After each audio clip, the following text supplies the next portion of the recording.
midst of this crisis. These firms are making such extravagant profits, the idea that they need to raise rents, it's kind of insulting, actually. And find that many renters are left with a sense that no one is looking out for them. Nobody's talking about the renters. Nobody. And we're just as equally important as somebody who owns a home.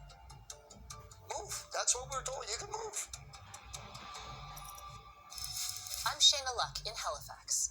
Even in a cold Canadian winter, housing is a hot topic. And the focus is almost always on soaring house prices, making it harder to buy. But in fact, 1 in 3 Canadian households is renting and discovering that even with an income, finding somewhere, anywhere to live is getting tougher. How did Canada fall into a rental crisis? And how are we going to get out? This is the Fifth Estate. Brantford, Ontario. More than an hour west of Toronto. A bedroom community where the claim to fame is raising great hockey players.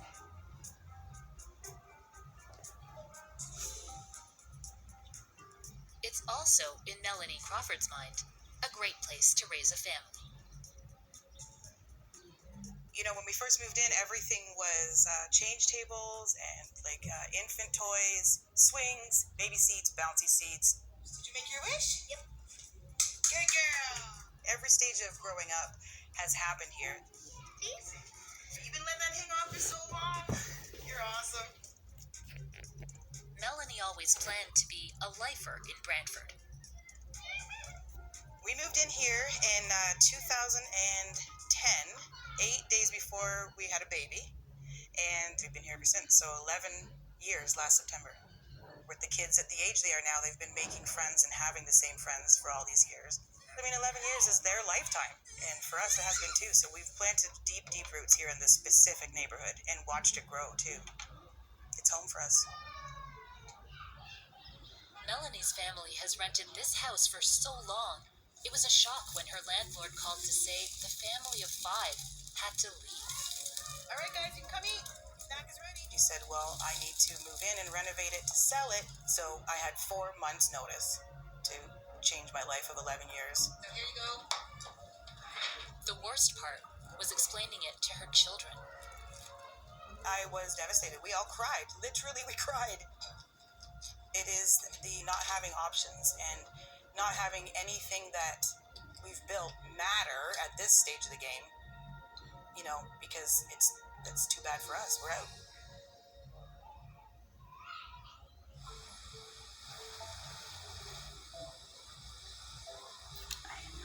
Halifax, Nova Scotia. A university town. A walkable city. Where Mark Drennan is a student. He's ready to launch his career. I am a Master of Architecture student at Dalhousie University.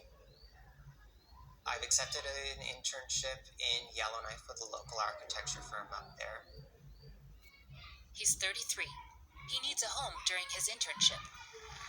And another when he comes back to Halifax. It makes me nervous. The more luxury condos go up, the more they pull up the market.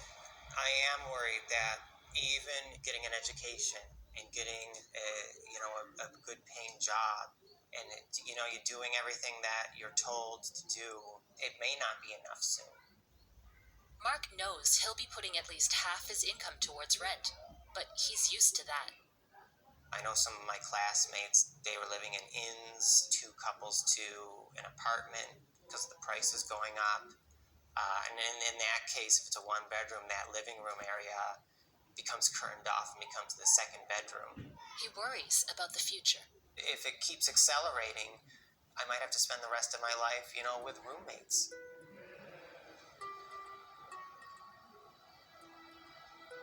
Hamilton, Ontario. A city that rose on industry.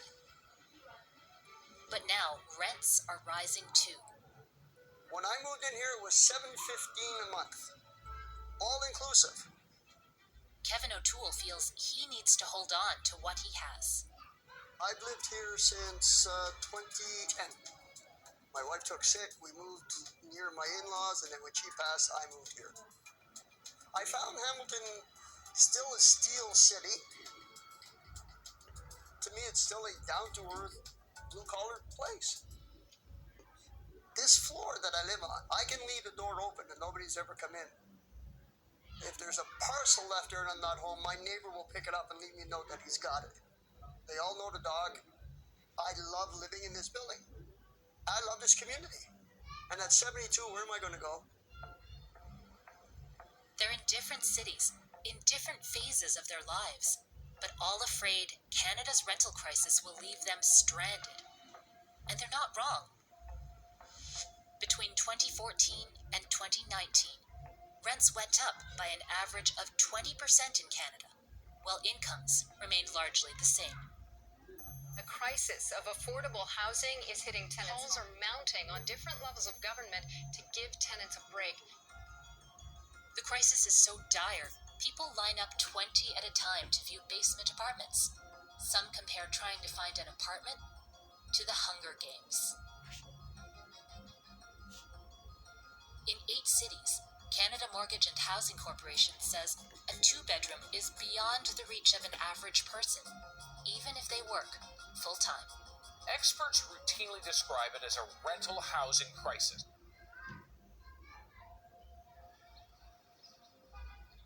The headlines are hitting home for Melanie in Brantford. I absolutely want to stay in this neighborhood. I did not get a constant upbringing. I lived 22 places in the first 18 years of my life. So I didn't get what my kids have. And so it's super, super important to me that I get to provide it for them. So it's a hit. And the desire to stay out here is huge for me. This is a new one. I don't think I've seen that one yet. Melanie is about to discover what she's up against. You know, this house looks similar even to the one I have and is double in price. Not only is buying a house getting further out of reach, renting is too. Nothing is in the budget that I thought. Nothing. I pay $1,450 a month for this 4-bedroom house, and I couldn't get a 2-bedroom for that amount of money right now. I couldn't. So I have to pay double regardless. Twice what I'm paying right now. And I make the same money, right? I don't know about math, but it spells impossible. It feels like we're being led to slaughter. It's so corrupt that we are being charged that. It's the same space, the same amount of space, the same walls, the same everything. But because people don't have a choice but to rent because they can't get a house or they can't qualify for a mortgage, they're just robbing us. With this strategy, the federal government is not only back in housing, but we're here to stay for the long term. Even 5 years ago, the problem was building. The federal government pledged to make sure people could afford a roof over their heads. Our government recognizes that housing rights are human rights. Everyone deserves a safe and affordable place to call home, and we will introduce legislation to ensure. But advocates say years of ignoring housing is coming home to roost. The fact of the matter is, over many decades, the federal government was absent on the housing file. So Douglas Kwan has worked on behalf of tenants for 18 years, and he's seeing the affordable housing problem get worse. it's not funded as well as it should, but government has a significant role to play in creating affordable housing. They can target what's needed in the communities, whereas the private market will focus on what the market needs. Renters make up 4.4 million households, or 30% of the population.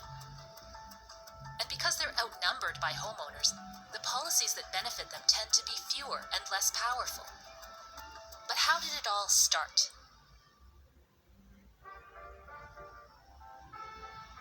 Homeownership is an idea that was quite literally sold to Canadians, starting in the 1940s. Found the realization for their dream. There was a lot of marketing in the 40s and 50s around what home ownership was. It's branded as being more patriotic and, homeowners are more responsible. They have all these kind of positive attributes because they're homeowners. Well, that was all marketing to get people to buy houses, but we still actually believe that. Ren Thomas has studied how the federal government created fiscal policies that made it easy to borrow, easy to buy. In terms of our cities, a lot of people actually couldn't afford housing until really the 1940s when we actually enabled long-term mortgages, low-interest mortgages. There was also a major economic emphasis to this type of work because, of course, building new housing would create a lot of jobs for people. It would, really jumpstart the economy, both the construction part and the purchasing of housing. Our national obsession with real estate has only grown since the 1940s. And the focus on buying has drowned out the interests of people who are renting. When I have to tell my kids that we are being evicted, despite being good people, good tenants, it really hurts. Something that governments maybe don't think about, or maybe generally in the Canadian population that we don't think about, is that there's probably always going to be a percentage of the population that home ownership doesn't really work for that group. The reality is there aren't enough homes to go around. Not enough new homes are being built, and that's a key factor driving up prices. But what's also true is that Canada is losing housing that once counted as affordable, and it's happening at a startling rate. We found one study that shows Canada lost more than 300,000 affordable units between 2011 and 2016. That's like losing every household in Hamilton. Not only are we not building new rental housing, but we're losing the stock that we have now. There's very little in place to protect existing rental housing from either being converted or demolished. And I just want to dig into that. When we say losing, it's not necessarily like they vanish into smoke. They're still there, but in a different form. Is that right? Well, they're often being demolished, so then those units are just lost. The other thing is they were, in terms of losing them to conversion in the sense that, the units still exist, but they've now been converted to ownership units for a higher income bracket. Since there aren't enough new affordable units being built, once one of them has its rent increased, it leaves fewer low-cost options for those that need them. Kevin O'Toole has lived in the same building for more than a decade, and he only pays $110 more per month. But that's nothing compared to his neighbors who just moved in. The guy next door, it's a new place. He pays $1,800 a month plus hydro. He's paying $1,000 more rent than me for the same thing. Kevin believes his landlord would be happy to see him move out, so a higher-paying tenant could move in. If I said to them tomorrow I'm moving out, there'd be a dance over at 40 at the office. It's happening across Canada.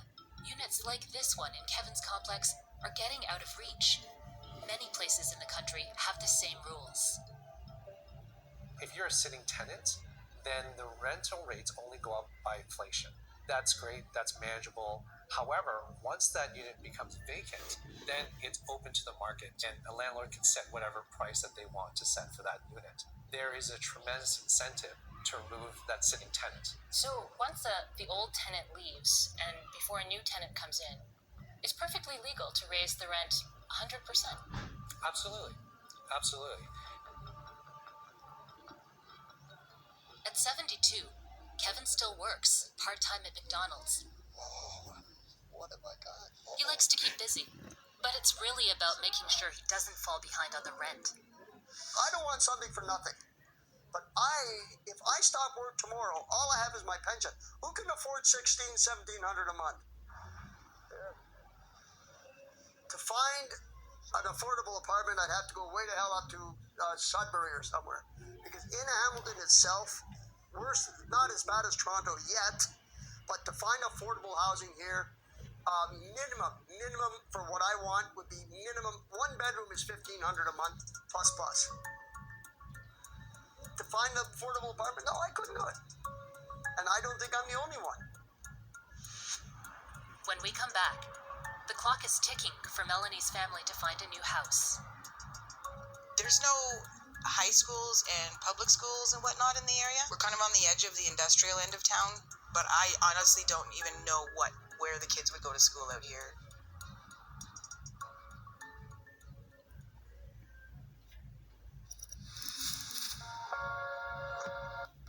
I need $30,000 to rent a house, which I don't have. Competition for housing is spreading. It's no longer just a big city problem. So, 3 bedrooms. Oh, well, it looks like it's been nicely redone. It's nice hardwood floors. Melanie has been out of the game for a decade. She's finding out the rules have changed.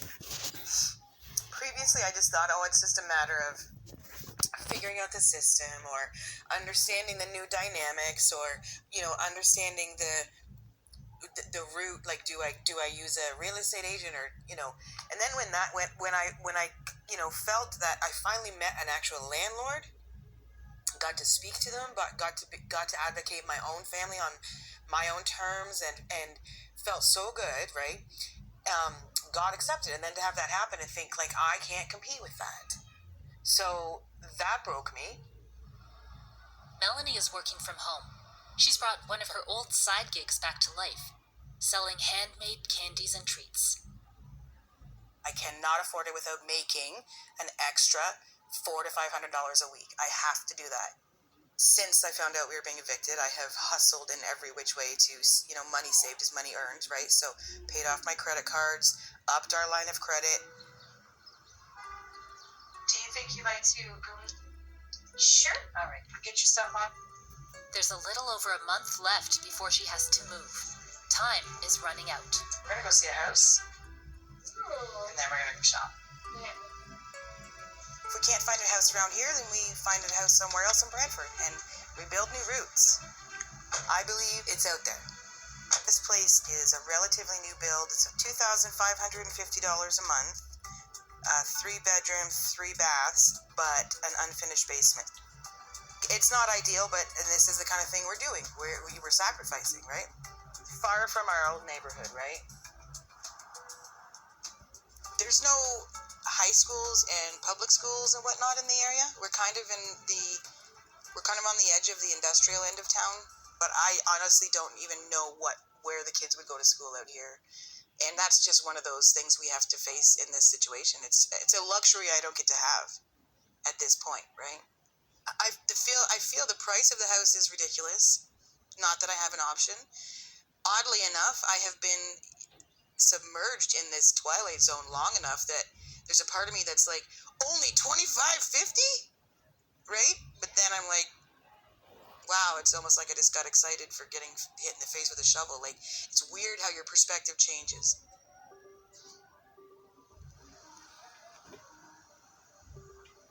Canadians all over the country are feeling the same pressure over housing, including here in Dartmouth, Nova Scotia.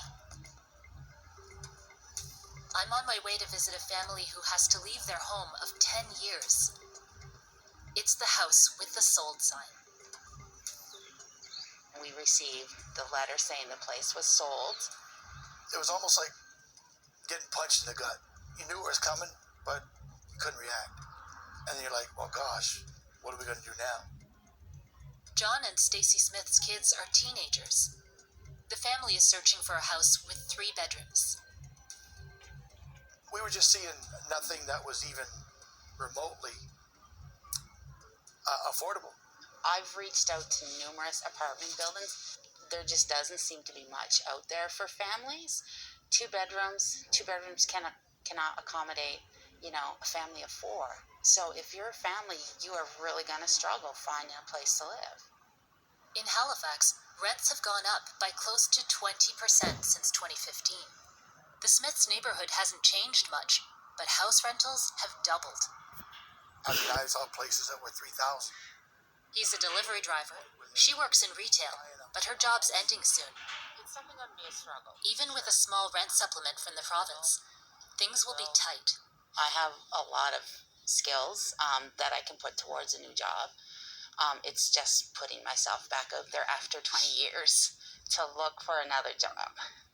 It is quite a bit of stress. I think there will be a lot of corners cut, a lot of things that we will have to cut back on in order to make rent every month.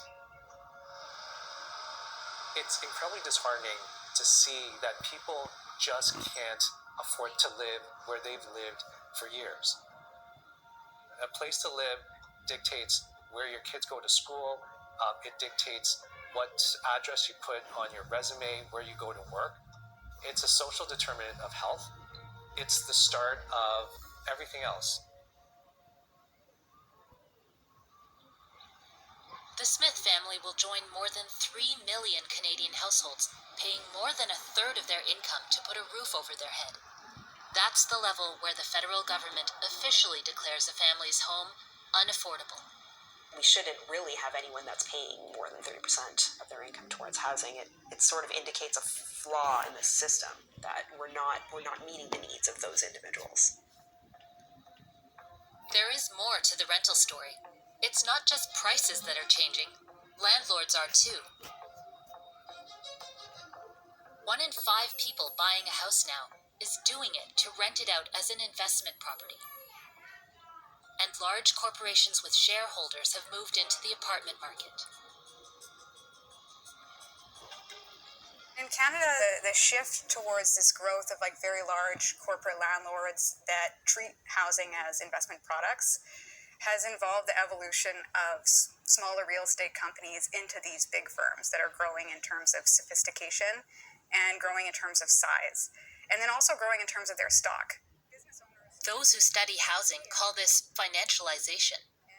August's research includes real estate investment trusts, known as REITs, large companies that own real estate to produce income for their shareholders. REITs alone have gone from owning 0 units in 1996 to almost 200,000 last year. So that's a dramatic increase in consolidation of ownership. If we look at other types of financial firms, including asset managers and institutional investors and publicly listed companies, collectively they hold about 20 or 30% of all purpose-built multifamily buildings in Canada. So that's a pretty big amount. This means more and more homes are being treated as a commodity rather than a place to live. We're seeing this kind of single-minded orientation towards trying to extract as much value as possible out of those buildings. The important thing to realize is that those buildings are people's homes, and where that money comes from is basically tenants' pockets. Kevin O'Toole knows this all too well. His building was bought by a REIT in 2015. Here it is. When they took over, one of the biggest things we had was fear of who were they, what were they doing. He's kept records of the ways he says the new management tried to oust longtime tenants to make way for people who could pay more. They wanted the legacy tenants out. It was simple as that, and they said it. Move. That's what we were told. You can move. The company increased fees for everything from parking to laundry, and it offered bonuses to tenants to get them to leave. They don't care if I move out of here, if the guy next door moves out. They don't care. They will just bump up the rent. Institutional landlords don't buy just any buildings. They target older ones with low rents, and there are many to choose from. Most of Canada's rental apartments were built before the 1980s, and they're aging. These buildings have, over the years, evolved often into sort of de facto affordable housing. You see people on fixed incomes, often newcomer families, lower income families living in a lot of these buildings. And so financial firms have targeted these types of buildings and are raising the rents essentially in these properties. So you have higher proportions of racialized people among renter populations, higher proportion of single-parent families, Indigenous households, low-income households, and people living on fixed incomes. So really, we're looking at a lower-income and marginalized population that is being targeted for this particular profit-making business strategy. We have rent control, so as long as you stay put, you're protected. If you are new to this market, and you will pay a market rate. But Michael Brooks is the CEO of RealPAC, an association that represents the largest institutional landlords in Canada. everybody in the private sector is self-interested in maintaining and growing their income, and they all want to be seen as contributing to the solution and not being part of the problem.